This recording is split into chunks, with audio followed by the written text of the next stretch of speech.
Ang aswang na nahulog sa pag-ibig.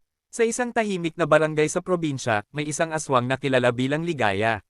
Sa kabila ng kanyang nakakatakot na anyo, siya ay may mabuting puso at hindi nagnanais na saktan ng sinuman. Ang mga tao sa barangay ay takot sa kanya, ngunit hindi nila alam na siya ay nag-iisa at sobrang nalulumbay. Isang araw, nakilala ni Ligaya si Marco, isang batang mangingisda. Siya ay kaakit-akit at puno ng ngiti, at unti-unti siyang nahulog sa kanyang alindog. Habang pinagmamasdan niya si Marco na nag-iisda sa ilog, nahulog ang kanyang puso sa unang pagkakataon. Nakilala ni Ligaya ang tunay na saya sa pagkakaroon ng pag-ibig, ngunit alam niya na hindi siya pwedeng makipag-ugnayan sa isang tao dahil sa kanyang kalikasan. Dahil sa kanyang pag-ibig kay Marco, nagsimula si Ligaya na magbago. Ipinangako niyang hindi na siya magiging aswang at naghanap ng paraan upang maging tao muli. Sa kanyang pagsisikap, nakatagpo siya ng isang matandang albularyo na makakatulong sa kanya. Tinuruan siya nito ng mga ritual at mga kailangan upang mabawasan ang kanyang aswang na katangian. Ngunit habang si Ligaya ay nagbabago, unti-unting nalaman ni Marco ang katotohanan tungkol sa kanya.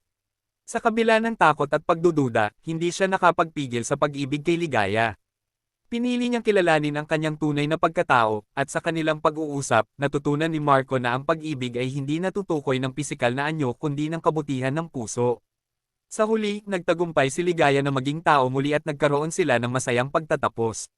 Ipinakita nila na ang pag-ibig ay kayang pagtagumpayan ng kahit anong balakid, kahit pa ang pinakamadilim na bahagi ng buhay. Ang kwento ay nagtuturo na ang pag-ibig ay higit pa sa pisikal na anyo. Mahalaga ang pagkilala sa tunay na pagkatao ng isang tao at ang pagbibigay ng pagkakataon sa mga taong tila iba sa atin. Aswang, alamat ng masamang espiritu. Sa isang malayong nayon, sa gitna ng kagubatan at mga bundok, may isang alamat na umikot-ukol sa isang aswang na kilala bilang Maligno. Siya ay isang magandang dalaga na pinabayaan ng kanyang pamilya at komunidad dahil sa kanyang kakaibang pagkatao. Sa kanyang pagsisikap na makilala, nahulog siya sa madilim na daan at naging isang aswang na naglalakad sa gabi at kumakain ng laman ng tao.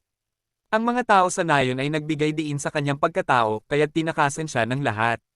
Sa kabila ng kanyang masamang anyo, may puso pa rin si Maligno at nanatili siyang nagmamasid sa kanyang bayan. Nagsimula siyang maghanap ng paraan upang makabawi at ibalik ang tiwala ng mga tao. Sa isang pagkakataon, isang salot ang bumagsak sa nayon. Maraming tao ang nagkasakit at walang makagawa ng paraan upang sila'y malunasan. Dito nagpasya si Maligno na gamitin ang kanyang kapangyarihan upang makatulong. Sa kabila ng takot ng mga tao, nagbigay siya ng mga herbal na gamot at mga seremonyang makatutulong sa kanilang paggaling. Unti-unting nakilala si Maligno bilang isang tagapagligtas at hindi na siya tiningnan bilang isang masamang espiritu. Ang mga tao ay natutong pahalagahan ang kanyang kabutihan sa kabila ng kanyang nakaraan. Sa paglipas ng panahon, naging bahagi siya ng komunidad at nagpatuloy sa pagtulong sa mga tao. Ngunit isang gabi, may mga dayuhang mang-uusap na naglalakbay sa kagubatan. Sa takot at pangunawa sa kwento ni Maligno, inisip nilang dapat siyang sirain. Ang mga tao sa nayon ay nagsama-sama at ipinagtanggol siya laban sa mga dayuhan.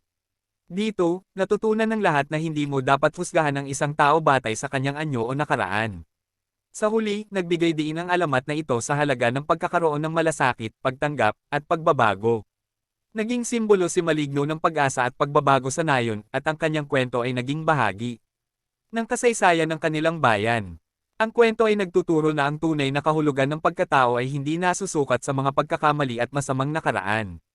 Sa halip, dapat tayong magbigay ng pagkakataon sa bawat isa na magbago at ipakita ang kanilang tunay na kabutihan.